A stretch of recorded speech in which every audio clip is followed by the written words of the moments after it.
मला म्हणालात की अर्थव्यवस्था खूप बदललेली आहे, कारण 100 कोटींची उलाढाल होतीये. इतका मोठ्या प्रमाणावर अर्थव्यवस्थेमध्ये खरं तर ही शर्यत कॉन्ट्रीब्यूट करते असं म्हणायला हरकत नाही. तर शेतकऱ्यांच्या जीवनमानामध्ये किंवा त्यांच्या अर्थचक्रामध्ये अशा पद्धतीच्या शर्यतींनी काय बदल घडलाय गेल्या 10 वर्षांमध्ये जर सांगायचं झालं तर? मी आता हे स्पर्धा चालू होऊन मला वाटतं 3-4 वर्ष झाले, ज्याची बंदी केंद्र सरकारनं उठवली कोर्टाने. आणि ह्या 3-4 वर्षामध्ये जेमतेम स्पर्धा चालू होत्या. म्हणजे खरंखर जे सुरुवातीपासून नाद, म्हणजे कारण 400 वर्षाची परंपरा आहे ह्या बैलगाडी शर्यतीला. ज्यांना खरंखर आवड नाद होता ती लोक त्याची परंपरा परत जोपासायला सुरुवात केली ती ह्या 4-5 वर्षामध्ये सुरुवात झाली. पण खरंखर जी आवड निर्माण झाली ती आम्ही 2.5 वर्षापूर्वी पहिल्यांदा थारचं एक मैदान घेतलं, म्हणजे जिथं आम्हाला 2 थार द्याव्या लागल्या. मग त्यावेळेपासून ह्या 2-3 वर्षात त्याची क्रेज वाढत गेली आणि त्याची आवड जास्त लोकांमध्ये तयार व्हायला लागली. आता आमची स्पर्धा जाहीर झाल्यापासून श्रीनाथ केसरी, म्हणजे मी उदाहरण एक तुम्हाला सांगतो की आपली जी श्रीनाथ केसरी बैलगाडी स्पर्धा होती त्यामध्ये सुरुवातीला असा नियम होता की दोन्ही मोठी बैल, म्हणजे दोन्ही सिनियर बैल ह्यांची एक गाडी होणार, म्हणजे दोघंही सिनियर. आणि परत मी 15 दिवसापूर्वी एक नियम तयार केला, म्हणजे काढला, म्हणजे आहेच पूर्वीपासून, की एक लहान बैल, एक छोटा बैल आणि एक मोठा बैल जोडायचा आणि मग ती स्पर्धा खेळायची, म्हणजे त्या बैल मालकानं. बरं बरं. असा एक नियम केल्यामुळं जेवढे बैल मोठे सिनियरचे बैल गाडी मालक होते ते सगळ्या महाराष्ट्रात फिरले की लहान बैल आपल्याला चांगला कुठं मिळतो आहे. अगदी मराठवाडा, विदर्भ असेल, तिकडे नागपूर साईडला, म्हणजे हे पश्चिम महाराष्ट्रातले सगळे मोठे मोठे शेतकरी जे खरंखर त्यांना ह्या फॉर्च्युनरच्या स्पर्धेमध्ये उतरायचं होतं पूर्ण महाराष्ट्रामध्ये, मग सगळीकडे ही बातमी केली होती की फॉर्च्युनरचं मैदान आहे, बैलांची शोधाशोध चालू झालेली आहे म्हणून. मग मराठवाड्या, विदर्भामध्ये तर 50,000चा जो बैल असतोय त्याची किंमत त्या शेतकऱ्यांनी 5 लाख रुपये सांगितली. वा. आणि ती खरेदी केली आपल्या लोकांनी, म्हणजे ह्या बाकी शेतकऱ्यांनी खरेदी केली ते बैल. आणि तो बैल आता आपल्या इथं प्राथमिक फेरी पार केलेली आहेत ज्या बैलांनी, त्याची किंमत 17-18 लाखाकडे गेलेली आहे. वा. म्हणजे असं हे अर्थचक्र तयार झालेलं आहे शेतकऱ्यांमध्ये. म्हणजे बैलगाडी शर्यतीमध्ये बैलगाडी शर्यतीमध्ये शेतकऱ्यांची एक नवीन अर्थव्यवस्था तयार होऊ शकते, हे खरोखर ह्या शिवसेनेच्या आमच्या मैदानामुळे सगळ्या महाराष्ट्राला समजलं. पण आता जसं तुम्ही मला म्हणालात की म्हणजे गेल्या 10 वर्षांचा जर आपण कालखंड पाहिला तर त्या बैलाला पूर्वी किंवा तितकंसं त्याची व्हॅल्यू गिणली जात नव्हती.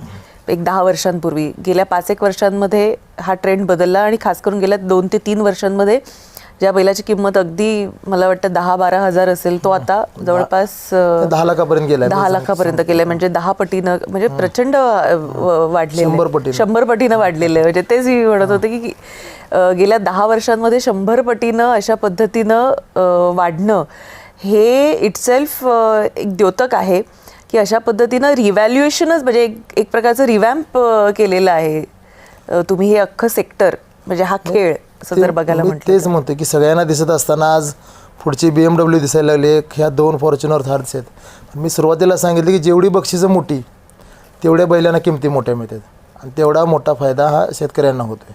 म्हणजे हे सगळं बक्षिसांवर डिपेंड करते. आज जर आपण बुलेट किंवा 2 व्हीलर बक्षीस ठेवली तर ती बैलांची किंमत ही त्या पट्टीमध्येच राहणार आहे. आता आज आपण नुसतं साहेबांनी काल जाहीर केलं आहे की BMWचं पुढचं मैदान असेल म्हणून. मग आता आमचं 2 वर्षांनी जरी मैदान झालं तरी 2 वर्ष मैदान आमचं हे शेतकऱ्यांचं मार्केट एकदम टाईट असणार आहे. म्हणजे कुठलाही शेतकरी एकदम ज्याच्याकडे घरामध्ये बैल आहे तो नीट बोलणारच नाही. 50,000चा बैल असेल तर तो 5 लाख रुपये सांगणार आज, आणि तो व्यवहार होणार, म्हणजे नुसता बोलायसाठी नाही, हा व्यवहार पूर्ण होणार. तिथं शेतकरी टू शेतकरी हा व्यवहार होणार आणि तो फायदा जो असेल की 4.5 लाखाचा किंवा 4 लाखाचा तो फायदा त्या शेतकऱ्याला मिळणार आहे. अशा अनेक व्यवहार महाराष्ट्रामध्ये होणार आहेत. आणि आत्ता जे आमच्या स्पर्धेच्या वेळी जे व्यवहार झाले ते अगदी ऑन पेपर आहेत माझ्याकडे. म्हणजे न्यूजला आलेल्या बातम्या, पेपरला आलेल्या बातम्या की 82 लाख रुपयाला ह्या बैलाची, राजा बैलाची खरेदी झाली, परत सर्जाची एवढ्या खरेदी झाली. आता उदाहरण सांगायला गेलं तर आमच्या फॉर्च्युनरच्या मैदानामध्ये ज्यानं याचा हिंगोलीचा एक सर्जा नावाचा बैल आहे त्यानं फॉर्च्युनर जिंकली. त्यानं परवा त्याने बाईट दिलेली आहे की माझ्या जिल्ह्यामध्ये फक्त आमदारांकडे फॉर्च्युनर आहे आणि आज माझ्या बैलाकडे फॉर्च्युनर आहे.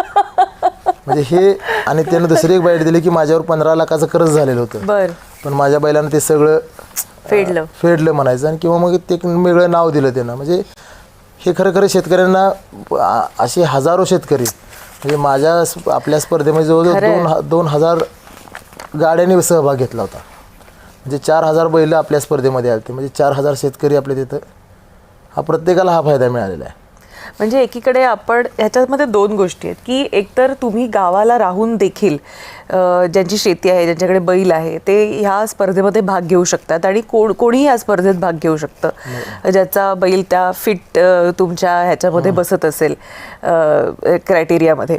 पण ह्याच्यामुळे एकतर तो गावचा जो शेतकरी आहे तो गावातच राहतोय, त्याचं शहरीकरण जरा थांबलंय, म्हणजे गावामध्ये वसणं किंवा गावाचं गावपण राहणं ह्याचा एक फायदा होतोय. प्लस गोसंवर्धनाचं एक दुसरं कार्य यातून होत आहे, त्याचं जीवनमान, त्याचं राहणीमानही सुधारत आहे. म्हणजे ह्या सगळ्या ह्याच्यामध्ये म्हणजे असं नाहीये की तो देखील लाखोंचे उलाढाल करतोय. अगदी बरोबर आहे, बरोबर की नाही.